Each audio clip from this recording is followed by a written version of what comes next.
الحمد لله وكفى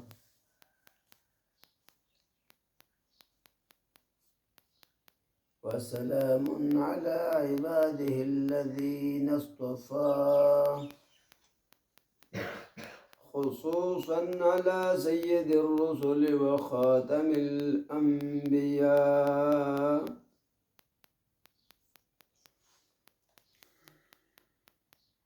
وعلى آله وأصحابه الأتقياء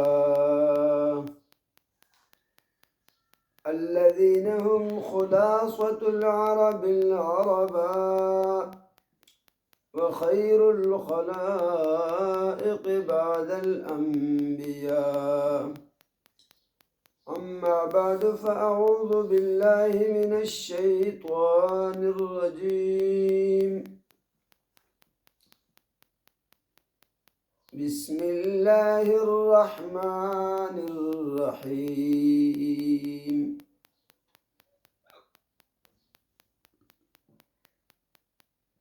الحمد لله رب العالمين الرحمن الرحيم مالك يوم الدين.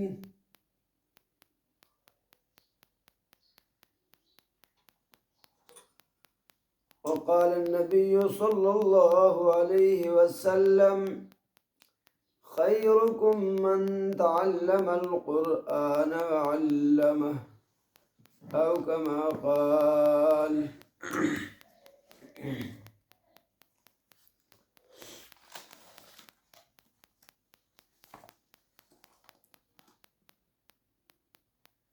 معزز و مکرم سامعین کرام،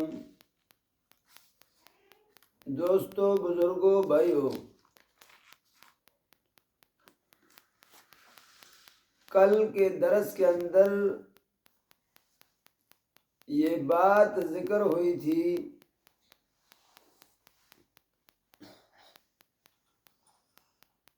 کہ قرآن پاک کے 5 حقوق ہیں مسلمانوں پر۔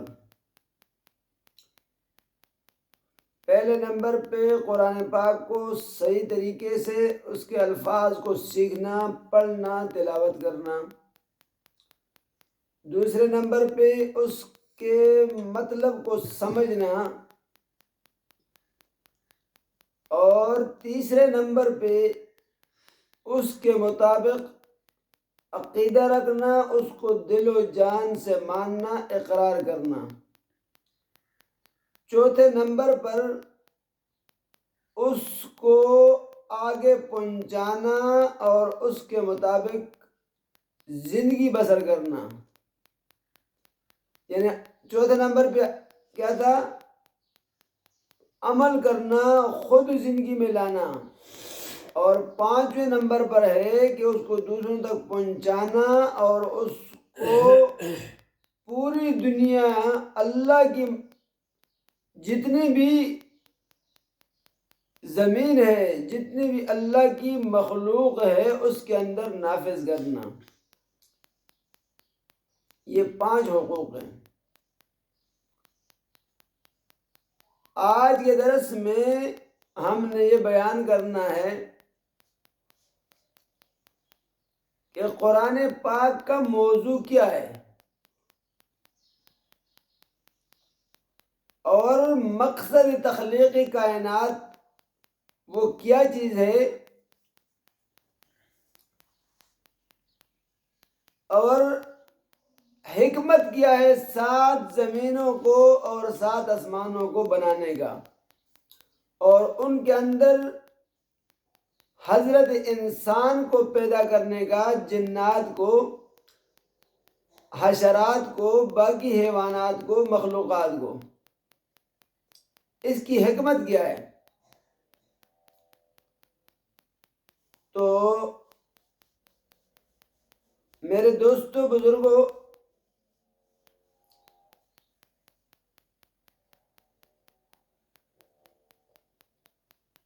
کائنات کی تخلیق کا مقصد وہ خود قرآن پاک میں سورۃ الطلاق آخری نمبر آیت کے اندر بیان ہوا ہے.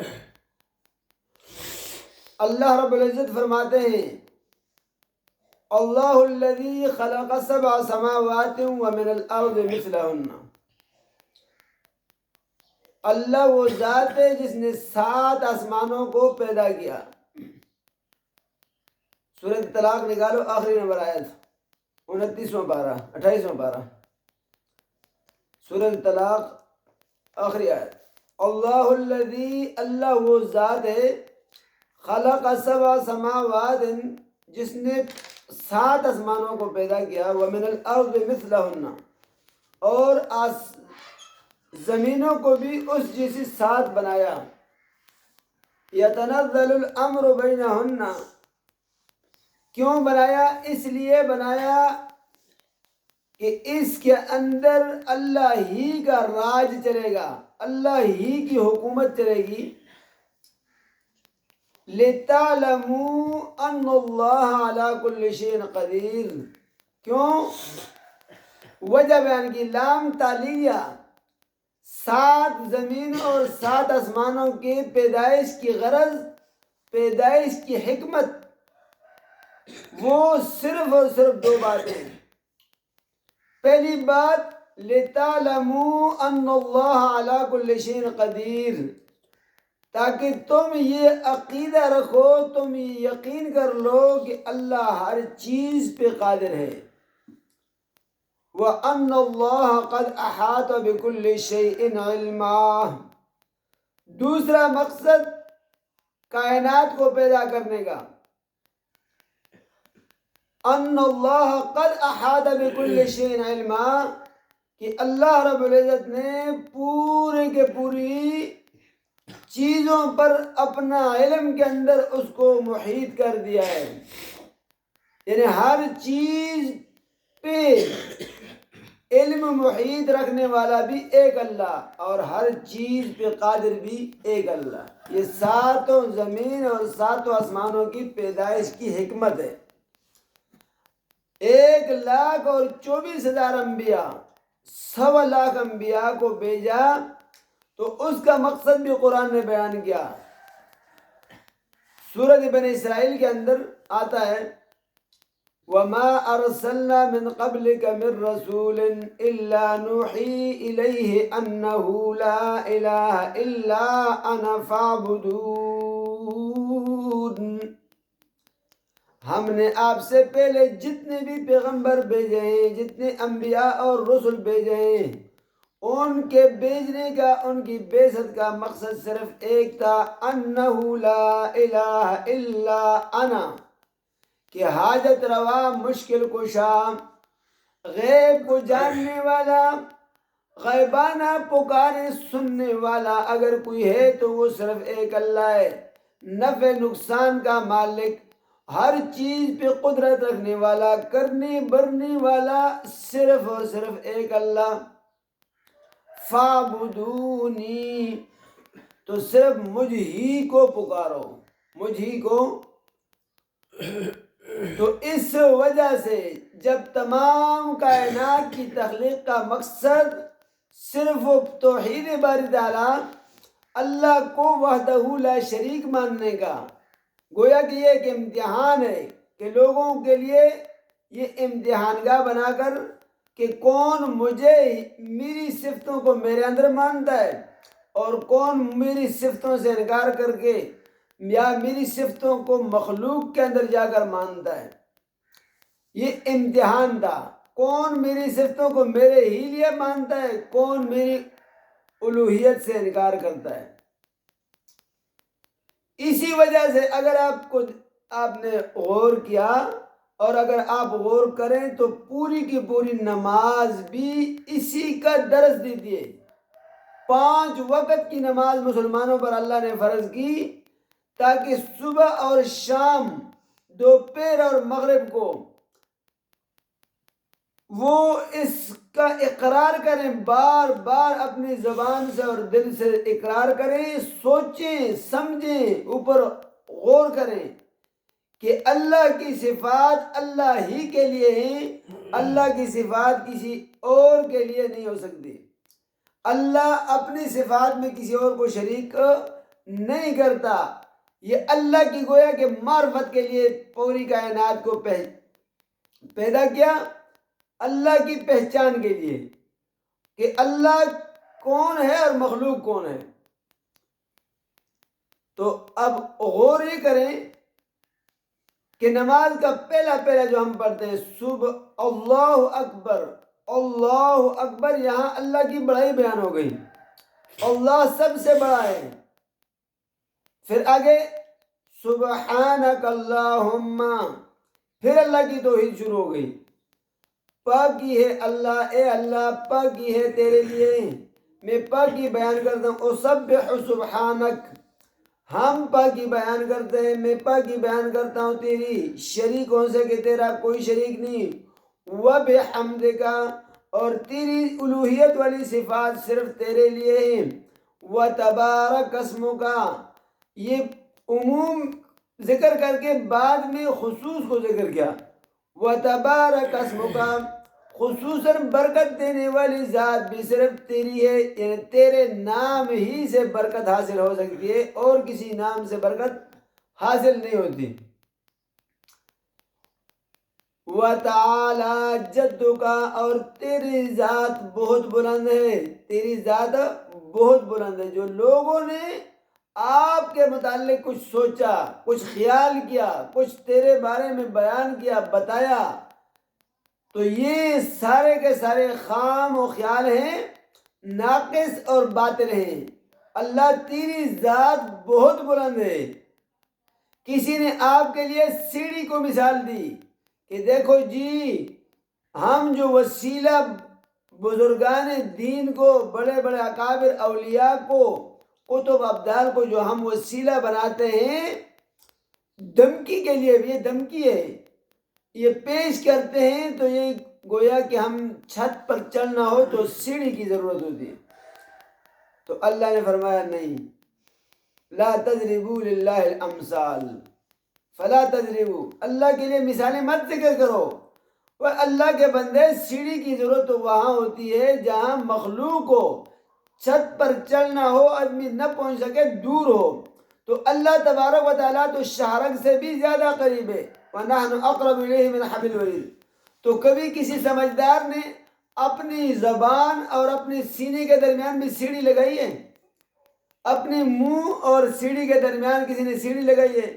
تو اللہ تبارک و تعالیٰ تو انسان کے دل میں بعد میں آتا ہے، شہرک کے پاس قریب زیادہ ہے، منہ میں اور زبان میں بعد میں چلتا ہے، لیکن وہ پہلے اللہ قریب ہے. وَإِذَا اللہ کا قرآن خود کہتا ہے وَإِذَا سَأَلَكَ عِبَادِي عَنِّي فَإِنِّي قَرِيبٌ. اے حبیب، اے میرے محبوب، جب میرے بارے میں تجھ سے میرے مخلوق، میرے بندے سوال کریں کہ اللہ کہاں ہے، کتنا دور ہے، کہاں تک اس کے پاس کتنی مسافت ہے، تو فرمایا فَإِنِّي قَرِيبٌ. ان کو اعلانیہ طور پر کہہ دو کہ میں بہت زیادہ قریب ہوں. قریب، اجیب دعوت الداعی، کوئی خاص ٹائم نہیں. افسر کے پاس جانا ہو، بڑے جج کے ساتھ ملنا ہو، وکیل کے ساتھ ملنا ہو، یا آگے بریگیڈیئر یا کسی اور بڑے افسر کے ساتھ ملنا ہو، تو درمیان میں کئی واسطوں کا بنانا پڑتا ہے. اللہ اور اس کے لیے ترجمان ہونا پڑتا ہے. اگر انگلش والا جج ہے تو اس کے لیے انگریزی دان چاہیے. پشتو والا ہے تو اس کے لیے وہ آدمی چاہیے جو پشتو کی ترجمانی کر سکے، اردو والے کے لیے، ہندکو والے کے لیے، دوسری زبان والے کے لیے. بھائی اللہ تو ہر زبان کو سمجھتا ہے. اجیب دعوت الداعی، ہاں جی، ٹائم بھی خاص، ان مخلوقات کا ٹائم بھی خاص، بڑے بڑے افسران کا ٹائم بھی کوئی خاص ہوگا. اللہ فرماتے اجیب دعوت الداعی اذا دعان، میں قبول کرتا ہوں پکارنے والا جو بھی ہو، جتنا بھی گنہگار ہو، جتنا سیاہکار ہو، جس قسم کا ہو. اگر وہ زبان سے نہیں بول سکتا، گونگا ہے، تو فرمایا صرف دل کے اندر میرا خیال کرے، میرے ساتھ تعلق بنائے، تو اس کو بھی، اس کے دل کے اشاروں کو بھی سمجھنے والا کون ہے؟ اللہ ہے. اذا دعان، اجیب دعوت الداعی اذا دعان، میں قبول کرتا ہوں، مانتا ہوں پکارنے والے کی پکار کو، جب بھی وہ پکارے، کوئی ٹائم بھی مقرر نہیں۔ تو اس لیے اللہ نے فرمایا کہ میرے ساتھ مخلوق کی مثالیں مت پیش کرو۔ وَتَعَالَى جَدُّكَ، اس سے اللہ بہت بلند تر ہے۔ وَلَا إِلَٰهَ غَيْرُكَ، دیکھو اللہ کی صفات ذکر کر کے سبحانک اللہم وبحمدک وتبارک اسمک وتعالی جدک، اللہ تو پاک ہے، الوہیت کی صفتیں تیرے ہی لیے ہیں، اللہ برکتیں دینے والا بھی تو ہے، وتعالی جدک، اللہ تیری ذات بہت بلند ہے، وتعالی عما یقولون علوا کبیرا، قرآن میں اس کی تشریح آئی ہے۔ تو فرمایا ولا الہ غیرک، آخر میں ثمرہ پھر نکالا کہ جب یہ سب کچھ پاک بھی وہ ہے، الوہیت کی صفتیں بھی اسی کے لیے ہیں، برکت دینے والا بھی وہی ہے، بلندیاں بھی اسی کے لیے لائق ہیں، تو ولا الہ غیرک، اب مان لو کہ اللہ کے علاوہ کوئی الہ نہیں ہے، اللہ کے علاوہ کوئی مشکل کشا پکارے سننے والا نہیں ہے، جب وہی قریب ہے اور اس کے لیے کسی وسیلے کی، کسی دھمکی کی ضرورت نہیں۔ دیکھو اللہ تو ایسا بادشاہ ہے جو کسی سے ڈرتا نہیں۔ تو آدمی اگر کسی کو کے پاس کسی کو وسیلہ بنا کر لے جاتا ہے، درمیان میں واسطہ بناتا ہے، تو وہ کہتے ہیں بھائی فلانے کو میں لاؤں گا، فلانے کو بلاؤں گا، فلانے کو بلاؤں گا، یہ کروں گا، وہ یہ ایک قسم کی دھمکی ہے۔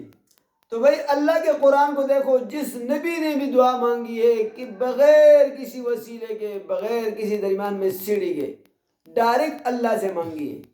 تو انبیاء کی یہ منعوم علیہم لوگ ہیں، اولئک الذین انعم اللہ علیہم من النبیین، ان سب سے پہلے نبیوں کا انعام ہوا ہے، تو ان کا راستہ بہت آسان ہے اگر کوئی سمجھے اور جس کے قسمت میں ہدایت ہو، ہدایت کو تلاش کرنا چاہے۔ تو اس لیے میرے دوستو، کسی نے، بعض مخلوق میں سے بعض انسانوں نے، بعض فرقوں نے یہ بنایا، یہود و نصارہ نے یہ سوچا، یہ خیال کیا، یہ عقیدہ بنایا کہ یہودوں نے کہا کہ عزیر علیہ السلام کے لیے ساتوں زمین ساتوں آسمان بنائی، عیسائیوں نے کہا عیسیٰ علیہ السلام کے لیے 7 زمین اور 7 آسمان بنے۔ پیچھے لوگ آئے، وہ ان کے پیچھے چلے جنہیں شیعان علی کہتے ہیں، اہل تشیع، انہوں نے عقیدہ بنایا کہ یہ سب کچھ بنا ہے تو 5 تن پاک کے لیے اور خصوصاً علی کے لیے۔ کس کے لیے؟ علی کے لیے، حضرت علی رضی اللہ تعالیٰ عنہ کے لیے یہ سب کچھ پیدا کیا۔ اگر علی نہ ہوتے تو کسی چیز کو پیدا اللہ نہ کرتا۔ اس کے بعد دوسری قوم آئی، غالی آئے جو اپنے آپ کو سنی کہتے ہیں، وہ آئے تو انہوں نے کیا کیا؟ وہ کہتے ہیں بھائی لولاک لما خلقت الافلاک، یہ سب کچھ بنا ہے تو محمد الرسول اللہ، نبی علیہ السلام کے لیے بنا ہے۔ اچھا، اس کے بعد اور آئے، تو یہ سارے فرقے باطل، اللہ کا قرآن سچا۔ اللہ کا قرآن کیا کہتے ہیں؟ 7 زمین اور 7 آسمان اور جو کچھ اس کے اندر ہے پیدا ہوا ہے، یہ سارا کا سارا اس لیے لِتَعْلَمُوا أَنَّ اللَّهَ عَلَىٰ كُلِّ شَيْءٍ قَدِيرٌ، تاکہ تم جان لو کہ اللہ اس بات کے لیے پیدا ہوا ہے کہ اللہ ہر چیز پہ قادر ہے اور اللہ ہر چیز سے باخبر ہے۔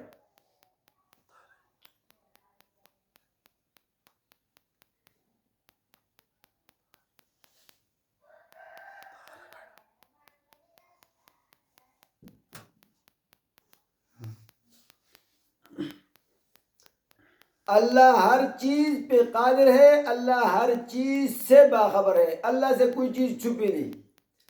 اب یہ 2 صفتیں اللہ کے اندر مان کر، کسی ذات کے اندر مان کر، اب اس کو خوش کرنے کی انسان کوشش کرتا ہے کہ جب وہ ہر چیز سے باخبر ہے اور میرے نفع نقصان کا وہ مالک ہے، اب میں ظاہر بات ہے اگر میں اس کو خوش رکھوں تو وہ مجھے نعمتوں سے مالا مال کرے گا، اور اگر اس کو میں ناراض کروں تو مجھے تباہ کرے گا۔ اب اس ذات کو خوش کرنے کے لیے جس میں یہ دو صفتیں مانی، کون کون سی صفتیں؟ دو صفتیں، ایک ہر چیز سے باخبر اور ہر چیز پہ قادر، قدرت رکھنے والا، تو اس دو صفتوں والے کو خوش کرنے کے لیے جو کچھ بھی کیا جائے وہ بن جاتی ہے عبادت۔ وہ کیا ہے؟ وہ عبادت۔ ہم نے عبادت رکوع سجود کو سمجھا ہے، نماز کو سمجھا ہے، زکوٰۃ کو سمجھا ہے، نہیں بھائی، یہ تو اس کی قسمیں ہیں عبادت کی۔ عبادت نام ہے کس کی؟ انتہائی عاجزی اور انکساری، اعتقادی انکساری اور اعتقادی ذلت کا، کہ جس کے لیے وہ دو صفتیں مانی جائیں۔ بِأَنَّ لِلْمَعْبُودِ سَلْطَةً غَیبِیَّةً، علامہ ابن قیم رحمۃ اللہ علیہ فرماتے ہیں العبادت عبارت عن الاعتقاد بأن للمعبود سلطة غیبیة بالنفع والضرر، کہ اس مالک کے لیے ایک غیبی تسلط ہے نفع اور نقصان دینے میں، اس سے عبارت ہے۔ یہ بات انشاءاللہ آگے آئے گی۔ بہرحال میں یہ بات یہ کر رہا تھا کہ ساری نماز کو دیکھو تو وہ اسی بات کی طرف رہنمائی کرتی ہے کہ اللہ اللہ ہے، اللہ وحدہ لا شریک ہے، اللہ کی معرفت کو بتاتی ہے۔ اللہ کی ذات کیا ہے؟ پورا قرآن پھر اس نماز کی تفصیل ہے۔ اس وجہ سے سورۃ فاتحہ کو مقدم کیا کہ یہ پورے قرآن کی تفصیل ہے اور یہ خلاصہ ہے۔ تو جب ہم قرآن پاک کی تفسیر کریں گے، ترجمہ پڑھیں گے، تو 5 چیزیں اس میں آئیں گی۔ پہلا قسم، اس سورت کا ربط ماقبل سے، یہ سورت اپنے ماقبل سے کیا اس کا تعلق ہے، کیا ربط ہے، اس کو دوسری سورت کے بعد متصل کیوں لایا۔ دوسری بات، سورت کا دعویٰ، اور تیسری بات سورت کا خلاصہ، اور چوتھی بات سورت کا خلاصہ اور اس کی تقسیم اپنے مضامین پہ، اور چوتھی بات جو ہے نا معرفت و امتیازات السورہ، بھائی یہ سورت دوسری صورتوں سے الگ تھلگ کیوں ہے، ممتاز کیوں ہے، اور 5ویں بات اس سورت کے مشکل الفاظ اور اسی طرح سورت کی ترتیب اپنے نزول مصحفی اور ترتیبی کے ساتھ، نزول ترتیبی اور نزول مصحفی۔ اب الحمدللہ رب العالمین الرحمن الرحیم مالک یوم الدین، یہاں سے انشاءاللہ کل پڑھیں گے۔ وآخر الدعوانا الحمدللہ رب العالمین۔